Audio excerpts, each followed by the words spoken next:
എന്റെ ജീവിതം ഈ പാക്കറ്റിൽ കയറിയ ഉണ്ണിയപ്പം പോലാണ്. എല്ലാരും വന്നങ്ങ് എടുത്തോണ്ടിരിക്കും, പക്ഷെ ആരും മേടിക്കത്തില്ല. ആരെങ്കിലും മേടിച്ചാലല്ലേ ഇവിടെ നിന്ന് രക്ഷപ്പെടാൻ പറ്റത്തുള്ളൂ. ഒരു ദിവസം പോലും ലീവ് വെച്ച് അവിടുത്തെ മുതലാളി തരിച്ചില്ല. പിന്നെ ആകപ്പാട് ഇച്ചിരി സന്തോഷമൊക്കെ ഉള്ളത് ഈ ലഡുവിലെ ഉണക്കമുന്തിരി പെറുക്കി തിന്നുമ്പോളാ. കുട്ടാപ്പിയേ, ആ തന്നെടാ, ഞാൻ ഐഫോൺ വാങ്ങിച്ച് 1.5 ലക്ഷം രൂപയാണ് വില. പിന്നെ വിലയൊന്നും ഞാൻ നോക്കിയില്ല. നല്ല ഫോണാന്ന് എല്ലാരും പറഞ്ഞു, ഞാനങ്ങ് മേടിച്ചു, അത്രേ ഉള്ളു. നിന്റെ ആ 9 റബ്ബർ ബാൻഡ് ഇട്ട ഫോൺ എവിടെയൊക്കെ തന്നെ കിടപ്പുണ്ടല്ലേ. ഇങ്ങോട്ട് വന്നു കഴിഞ്ഞാൽ വില കൂടിയ ഫോൺ ഞാൻ കാണിച്ചു തരാം. ആ ശരി ശരി ശരി. എന്തുവാടാ നീ ഇങ്ങനെ കിടന്ന് കുനൂനൂനൂന്ന് സംസാരിച്ചോണ്ടിരിക്കണേ? ഈ സമയം ഉണ്ടായിരുന്നെങ്കിലേ നിനക്ക് ഈ പലാരൊക്കെ ഒന്ന് പാക്കിന്റെ അകത്ത് ആക്കി വെച്ചൂടെ? നിന്റെ തുപ്പല് വീണ പലാരാണോടാ നാട്ടുകാർക്ക് കഴിക്കാൻ കൊടുക്കേണ്ടേ? ആ പിന്നെ പൂച്ച വെച്ച് കിടക്കുന്ന കണ്ണാടി പെട്ടിക്കാണ് ദാനം വെച്ചതിന് കുഴപ്പമില്ല. നമ്മളൊന്ന് വിണ്ടി പറഞ്ഞത് എടുത്താൽ ഇവിടെ ആൾക്കാർക്ക് കുഴപ്പം. പതുക്കെ പറയടാ, ആരെങ്കിലും കേട്ട് കഴിഞ്ഞാലേ അപ്പൊ ഒന്ന് നമ്മുടെ കട അങ്ങ് പൂട്ടും. അല്ലേലും ഈ കട പൂട്ടും. അതെങ്ങനെ? ഞാൻ പോവാ. എങ്ങോട്ട്? എനിക്ക് പെണ്ണ് കാണാൻ പോണ്ട. ലീവ് വെച്ചിട്ട് മുതലാളി എനിക്ക് ലീവ് വന്നു. ഞാനൊരു പുരുഷനല്ലേ, എനിക്ക് പെണ്ണ് കേട്ടണ്ടേ? അയ്യോ എടാ, ഈ ബേക്കറിയിൽ ഇരിക്കണ പലാരൊന്നും തിന്നിട്ട് നിനക്ക് മതിയായില്ലേ? എന്തിനടാ വല്ലവന്റെ വീട്ടിൽ പോയി ഈ പലാരൊക്കെ എടുത്ത് തിന്നെ? കഷ്ടമുണ്ട്. അതൊക്കെ പോട്ട്, നിന്റെ റിസൾട്ട് എവിടെ? പറച്ചിൽ കേട്ടാത്തോന്ന് ഞാൻ ഡിഗ്രി എഴുതിന്റെ റിസൾട്ട് ആണ്. എന്റെ ബ്ലഡ് നോക്കിയ റിസൾട്ട് എവിടെ ചോദിക്കുന്നത്? എവിടെ? ഇന്നാ മുതലാളി പിടിച്ചോ, ഞാനൊന്ന് നോക്കട്ടെ. അയ്യോ, കൊളസ്ട്രോള് 310, അത്രേ ഉള്ളു. Pressure 250, sugar 360. കഷ്ടം തന്നെടാ, ഇത്രയൊക്കെ കൂട്ടി വെച്ചോണ്ട് നീ എന്തിനടാ ഒരു പെങ്കൊച്ചിനെ കൂടെ കല്യാണം കഴിച്ച് അവരെ ജീവിതം കൂടെ നീ ഇങ്ങനെ കുറ്റിച്ചോറാക്കണത്? നിനക്കേ ഇപ്പൊ ആവശ്യം ഒരു പെണ്ണല്ല. മുതലാളി, ഒരു ഇൻസുലിനാണ് നിനക്ക് ആവശ്യം. ഷുഗർ ഉച്ചി കയറി നിൽക്കുക. പിന്നെ ഷുഗറും കൊളസ്ട്രോളും ഒന്നും ഇല്ലാത്ത പോലെ. അല്ല, എനിക്ക് ഷുഗറൊക്കെ ഉണ്ടടാ. ഞാൻ ഈ കനം എങ്ങനെയൊന്ന് കുറയ്ക്കുമെന്ന് ആലോചിച്ച് നടക്കുക. ആദ്യം അണ്ടാവിലുള്ള തീറ്റി മാറ്റിട്ട് പ്ലേറ്റ് തിന്നണം. നീ എന്നെ അങ്ങനെ ഒന്നും പറയൊന്നും വേണ്ട. ഈ ലോകത്തിൽ ഏറ്റവും കൂടുതൽ ഷുഗർ കൂടുതലുള്ള ആർക്കാന്നറിയാമോ? അതെനിക്കറിയാം. പുള്ളിക്കാരെ ഏതെങ്കിലും ഒരു ചീനി കമ്പേ സാരി കൊടുത്ത അന്നേരം അങ്ങ് സംസാരിക്കും. ഓ, വീടൊക്കെ സംഭവം നടന്നു. മുതലാളി വല്ല അറിഞ്ഞ? എന്ത് സംഭവം? പുള്ളിക്കാരൻ്റെ ഒരു കടയുടെ ഉദ്ഘാടനത്തിന് വിളിച്ചായിരുന്നു. ഓ, അവിടെ കാണ്ടി ഇന്ന് ഏതാണ്ടൊരു പെണ്ണുമായിട്ട് മുട്ട പഞ്ചാരടി. ആരാണ്ട് വന്ന് പറഞ്ഞത് ഡെമ്മിയാ. നന്നാരെ അവിടെ നിന്നൊന്ന് മാറിയ നേരം ആ പെണ്ണുമായിട്ട് പഞ്ചാരടി. അല്ല, നീ എങ്ങനെ ഇതൊക്കെ കുറയ്ക്കും? പെണ്ണ് കെട്ടിക്കഴിഞ്ഞാൽ എന്റെ ഷുഗറും കൊളസ്ട്രോളും പ്രഷറും ഒക്കെ കുറയും. അതെങ്ങനെ? പെണ്ണ് കെട്ടിക്കഴിഞ്ഞാൽ നമ്മുടെ പഞ്ചാര വർത്താനം നിൽക്കുവേ, അപ്പൊ ഷുഗർ കുറയും. അങ്ങനെ കുറയും. അപ്പൊ പ്രഷർ അത് വന്നു കയറും തൈറ്റത്തിന്റെ രീതി പോലാണ്. ഒരു കാര്യം പറഞ്ഞോ? എന്ത്? എനിക്കൊരു പെണ്ണ് സെറ്റ് ആയിട്ടുണ്ട്. വീട്ടുകാരെ കണ്ട് പറഞ്ഞുറപ്പിച്ച മട്ടാണ്. അതൊക്കെ നല്ല കാര്യം. അതൊക്കെ പോട്ട്, ഇന്നലെ ഒരു കേക്ക് ഓർഡർ വന്നേടെ. നീ എന്താ അവർക്ക് കേക്ക് കൊടുക്കാത്തെ? കച്ചവടം നമുക്ക് ശരിയാവത്തില്ല മുതലാളി. അതെന്താടാ? ആ ചെറുക്കനെ കാണാൻ കൊള്ളത്തില്ല. അവൻ വല്ല ഫാഷൻ പരേഡിനുമാണോ വന്നത്? കേക്ക് വാങ്ങാനല്ലേ?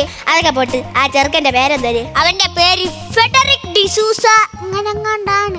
അപ്പോ അത് അവരെ കുഴപ്പമില്ല. ഈ കട്ടച്ചൂളൊക്കെ എഴുതാറിഞ്ഞൂടാ, അതാണ് കാരണം.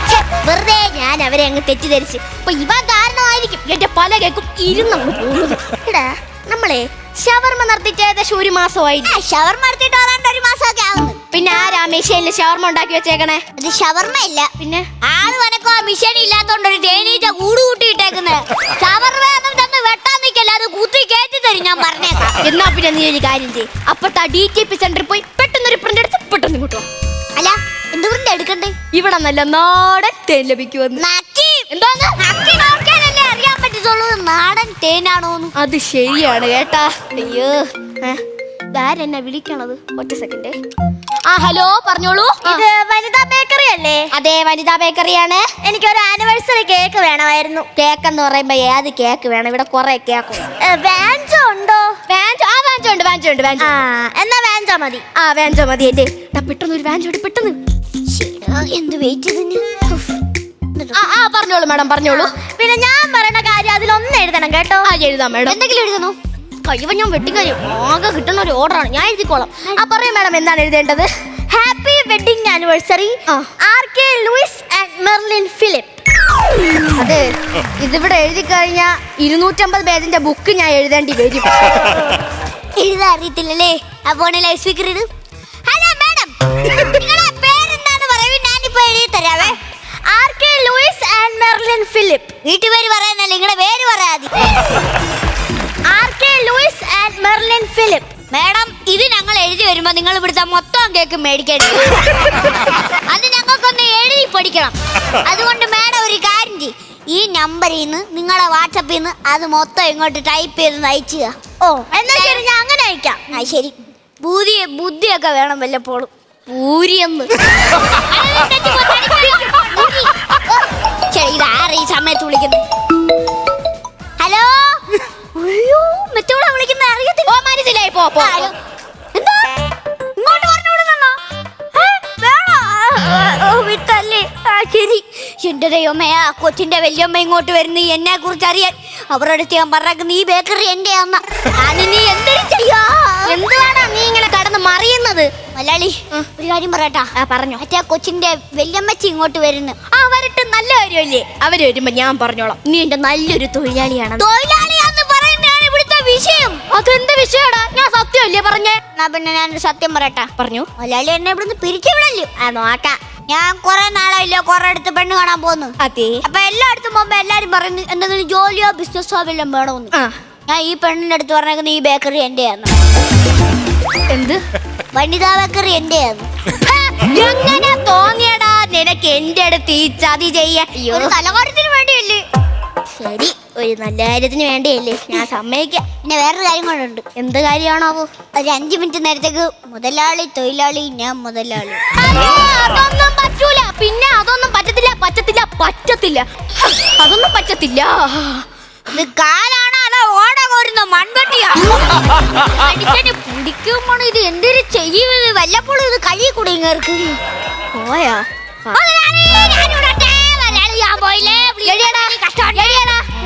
അതൊന്നും നടക്കൂല. എഴിയടാ, സമ്മതിക്കത്തില്ല ഞാൻ. 1 മാസത്തെ ശമ്പളം വേണ്ട. ഉറപ്പ്? 2 മാസം വേണ്ട, 1 മാസം മതി. 1 മാസമെങ്കിൽ 1 മാസം. ശരി. ജോണിക്കുട്ടാ, അവളുടെ വല്യമ്മച്ചി വരുന്നു. ഇനിയിപ്പോ എന്തൊരു ചെയ്യും? മുതലാളി എന്താടാ? ഞാനാ മുതലാളി. ചെല്ലത്തത്തെ പാറാൻ വാ, ചെല്ലത്തുമ്പിൽ ചേക്കേറാം. അപ്പൊ നമുക്ക് അഭിനയം അങ്ങ് തുടങ്ങാല്ലേ? നീ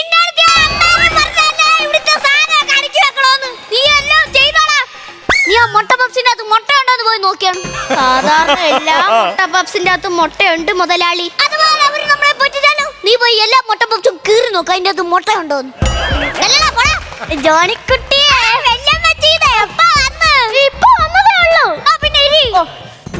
അവിടുത്തെ സ്റ്റാഫ് അവനാണ് ഒന്നും ചെയ്യത്തില്ല. അല്ല, കുടിക്കേണ്ടത് വേണം. അയ്യോ, എനിക്കൊന്നും വേണ്ട, ഞാൻ നിന്നെ കാണാൻ വന്നേ. അങ്ങനെ പറഞ്ഞാൻ പറ്റുമോ? എന്താ മുത്തലാളി? വെല്ലുമ്മച്ചിക്ക് എന്തൊരു വേണം? ചായ കാപ്പിയോ വല്ലതും വേണം? എടാ, എനിക്കൊന്നും വേണ്ടടാ. അവർക്ക് വേണ്ടെന്ന് പറഞ്ഞില്ലേ? വെല്ലുമ്മച്ചി എന്റെ കടയിൽ വന്നിട്ട് വെല്ലുമ്മച്ചി ചായയോ കാപ്പിയോ എല്ലാം കുടിക്കണം. എങ്കിൽ ചായ മതി. ചായ പോയി എടുക്കാം. മധുരം കുറച്ച് മതി കേട്ടാ. എന്നാ പിന്നെ നീ എനിക്കിവിടെ ഒരു ഹോർലിക്സ് എടുത്തു. ഹോർലിക്സേ കഴിക്കുള്ളായിരിക്കും. കല്യാണോ കള്ളി ഇത്തിരി ഇതാവണമല്ലോ. ഇത് ഞാൻ ആക്കി തരാം. പിന്നെ അവിടുത്തെ അറ്റപ്പം മുറുക്കൊന്നും എടുത്ത് തിന്നല്ലേ ഞാൻ പറഞ്ഞേക്കാം. മക്കൾ എങ്ങനെയാണ് സ്റ്റാഫിന്റെ അടുത്ത് പറയണത്? വെല്ലുമ്മച്ചിക്ക് അറിയാത്തോണ്ടോ? ഒരു മഞ്ഞക്കാടി കിട്ടുന്ന 25 കിലോ ഒരു ഒറ്റ നിമിഷം കൊണ്ട് തിന്നു തീർക്കുന്നവൻ ഇവനുണ്ടല്ലോ. ഇവിടുത്തെ പലഹാരങ്ങൾ മൊത്തം തിന്ന് ഇവൻ ഒരു ഗവൺമെന്റ് ആശുപത്രി ബ്ലഡ് കൊടുക്കാൻ പോയി. എന്നിട്ട് ആ ബ്ലഡിലാ താഴത്തെ ചായക്കടക്കാരൻ ഇപ്പൊ പൊരിപ്പിടുന്നത്. ഒന്ന് പെട്ടെന്ന് കൊണ്ടുപോണേ മുതലാളി. ഹോർലിക്സ് ചായ. അയ്യോ, ഇച്ചിരി തറ വീണായിരുന്നു. സോറി ഏട്ടാ. പെട്ടെന്ന് തുടച്ചോ, അല്ലെങ്കിൽ കറയാവും. ഞാനാ പിന്നല്ലേ എന്റെ അച്ഛൻ വന്ന് തുടച്ചോടോ. അങ്ങോട്ട് തുടക്കങ്ങോട്ട്. അയ്യോ, വൃത്തിക്ക് തൊട. ഏതോ ഒരു കൊച്ചു മുട്ടായി അയച്ചിട്ട് പുഴുപ്പല്ലൊക്കെ അവിടെ കിടക്കുന്നു. നേരെ തൊടടാ. അത് പുഴുപ്പല്ലല്ല, പോപ്കോൺ ആണ് അമ്മച്ചി. അമ്മച്ചി എന്ന് വിളിക്കണ്. കാലം വിസ കംപ്ലീറ്റ് ആയിട്ട് വിളിക്കാൻ നിൽക്കുന്ന നിങ്ങളെ അമ്മച്ചി എന്നല്ലാതെ നീ മിണ്ടരുത്. കൊറേ നേരമായിട്ട് ഞാനങ്ങ് സഹിക്കുന്നു. ഞാൻ എന്താടാ നിന്റെ വേലക്കാരനാ? പോടേ. ഇങ്ങനെയാണോ മുതലാളിയെടുത്ത് സംസാരിക്കണ്ടോ? ഇനി മേലെ എങ്ങനെ സംസാരിച്ചോ? ഫോൺ പൊട്ടി കരഞ്ഞുകൊണ്ടോ മനെ ഞാൻ എൻ്റെ കുറ്റങ്ങൾ സമ്മതിക്കാം. മനസ്സിനെ താമരയാക്കിയ ലക്ഷ്മി. വന്നപ്പോട്ട് ഞാൻ അത് ഐഫോണായിരുന്നു. എന്തെങ്കിലും ഫോൺ എടുത്തത് ഞാൻ അറിഞ്ഞ മക്കളെ. സ്റ്റാഫായ സ്റ്റാഫിന്റെ രീതിക്ക് നിർത്തണം. അല്ലോ തലയൊക്കെ നിർത്തല്ലേ. അത് മുതലാളിയാ തീരുമാനിക്കണ്ടേ. ഞാൻ തൊഴിലാളി. അപ്പൊ അത് ഞാൻ ജംഗ്ഷനിൽ ഫേസ്റ്റ് ഇടാൻ വെച്ചേക്കുന്ന കങ്കാരു. പൊന്നോ അമ്മച്ചി, നിങ്ങൾക്ക് കണ്ടാ മനസ്സിലാവില്ല. എന്റെ ഫിഗർ കണ്ടാ നിങ്ങൾക്ക് മനസ്സിലാവൂലേ. ഞാനാണ് മുതലാളി. ഇവൻ എന്റെ പണിക്കാരാണ്, അറിയാമോ? ഇവൻ പെണ്ണിട്ടല്ലാന്നൊക്കെ പറഞ്ഞപ്പോ എന്റെ മനസ്സലിഞ്ഞ് ഞാൻ ഒന്ന് കൂടെ തന്നെയാണ്. അവനാണ് മുതലാളി എന്ന് പറഞ്ഞോണ്ട് ഇനിയൊന്നും പറ്റത്തില്ല. എടാ നീ എന്റെ മോളെ ചതിക്കായിരുന്നല്ലേ. ഒരു സ്ഥാപനമുള്ള ഒരു തന്നെ ഞാൻ ഇന്ന് കണ്ടുപിടിച്ചിരിക്കും. അപ്പൊ ഞാനാവില്ല അമ്മച്ചി. അവൻ ദേഷ്യം വന്നിട്ടോ അയ്യാ. അയ്യോ, വലിയമ്മച്ചി പോയി. മുതലാളി, എന്റെ ജോലിയുടെ കാര്യം ഇറങ്ങടാ ഇപ്പൊ.